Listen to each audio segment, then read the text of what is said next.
తాకట్లో ఉన్న మీ బంగారాన్ని విడిపించి ఆ రోజు ఆన్లైన్ రేటుకి కొంటాం. Sharma gold company. Bollywood hero Akshay Kumar, twinkle Khanna దంపతులు ప్రయాణిస్తున్నటువంటి వాహనానికి ప్రమాదం జరిగింది. ఈ జంట విదేశీ పర్యటన ముగించుకొని తిరిగి వస్తుండగా ఈ యొక్క ప్రమాదం చోటు చేసుకుంది.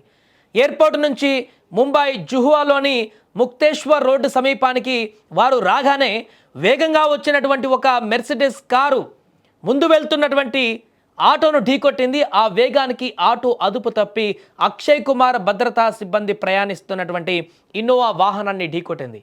ఆ ఇన్నోవా వాహనం అక్షయ్ కుమార్ దంపతులు ప్రయాణిస్తున్నటువంటి ఎస్యూవీను ఢీకొట్టింది. ఇలా ఒకదానికి మరొక వాహనాలు పూర్తిగా అక్కడ ఢీకొన్నాయి. అయితే ప్రమాదం జరిగిన వెంటనే అక్షయ్ కుమార్ తన వాహనం దిగి ఆటోలో చిక్కుకుపోయినటువంటి డ్రైవర్తో పాటు మరో ప్రయాణికుడిని బయటకు తీయడంలో తన సిబ్బందితో కలిసి సాయం చేసినట్టుగా సమాచారం. ఈ ఘటనలో ఆటో డ్రైవర్కి తీవ్ర గాయాలు కావడంతో దగ్గరలోని ఆసుపత్రికి తరలించారు. ఇకపోతే అక్షయ్ కుమార్, ట్వింకిల్ ఖన్నా తమ 25వ వివాహ వార్షికోత్సవం జరుపుకునేందుకు విదేశాలకు వెళ్ళి తిరిగి వస్తుండగా ఈ ప్రమాదం జరిగింది. అదృష్టవశాత్తు అక్షయ్ దంపతులకు ఎలాంటి గాయాలు అవ్వలేదు. ముంబై పోలీసులు ఈ ఘటనపైన కేసు నమోదు చేసి దర్యాప్తు చేస్తున్నారు. దీనికి సంబంధించినటువంటి వీడియో ఇప్పుడు సోషల్ మీడియాలో వైరల్ అవుతుంది. ఎందుకంటే బాలీవుడ్ స్టార్ హీరో అతను, అలాంటి వ్యక్తి కారుకు ప్రమాదం జరిగింది, యాక్సిడెంట్ అయిందనగానే ఒక రకమైనటువంటి అటెన్షన్ వచ్చింది. కానీ ఇక్కడ ఆ వార్తలోకి డెప్త్లోకి వెళ్తే ప్రమాదం జరిగినటువంటి తీరు చాలా విచిత్రంగా ఉంది.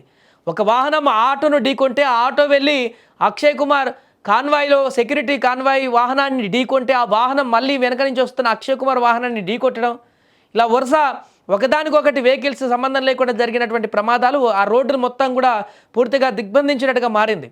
ఇలాంటి పరిస్థితుల్లో కూడా అక్షయ్ కుమార్ తన వాహనానికి ప్రమాదం జరిగింది, ఆటో వచ్చి ఢీకొంటుంది అనేటువంటి విషయానికి కూడా ఎలాంటి కోపాలు కానీ ఏం తెచ్చుకోకుండా వెంటనే కారు దెబ్బతింటే దీనిని పక్కన పడేద్దాం, ఫస్ట్ కారు ప్రమాదానికి గురైంది ఆ విషయం పక్కన పెడితే ఆటో అక్కడ కింద పడిపోయింది, ప్రమాదం జరిగి చాలామంది గాయాల పాలై ఉన్నారు ఆటోలో కూర్చున్న వాళ్ళు.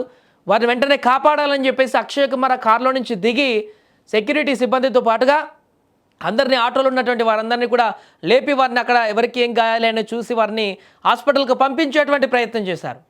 ఇక్కడ అక్షయ్ కుమార్ ఔదార్యం అనేది చాలా స్పష్టంగా మనకు కనపడుతుంది. మరొక వైపు వారికి కూడా ఏం కాకపోవడంతో, ఎలాంటి గాయాలు కానీ ఎలాంటి ప్రమాదం లేకపోవడంతో అక్షయ్ అభిమానులు కూడా ఊపిరి పీల్చుకున్నారు. ఒక్కసారిగా ప్రమాదం అనేసరికి కంగారు పడ్డారు. ఆ తర్వాత విషయం తెలుసుకున్న తర్వాత పూర్తిగా ఆ కంగారు అంతా కూడా తొలగిపోయింది. అండ్ ఇప్పుడు అక్షయ్ కుమార్ చేసినటువంటి పనికి ప్రశంసలు అందుతున్నాయి. ఆయన ఆ సమయంలో స్పాంటేనియస్గా ఎలాంటి కోపతాపాలకు పోకుండా తన కారుకు ప్రమాదం జరిగిందనేటువంటి విషయాన్ని కూడా పక్కన పెట్టేసి వెంటనే అక్కడ ఉన్నటువంటి మానవత్వాన్ని చూపించారు.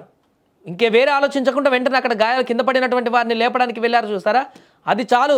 మనిషి రోడ్డు మీద ఎవరికైనా ఏమైనా ఆపద వస్తే మనం ఉన్నామంటూ ఒక చెయ్యి తట్టేటువంటి వ్యక్తి గుణం అనేది చాలా ఇంపార్టెంట్. అలాంటి పరిస్థితి ఇప్పుడు అక్షయ్ కుమార్ చేయడం పట్ల అయితే సోషల్ మీడియాలో ప్రశంసలు అందుతున్నాయి.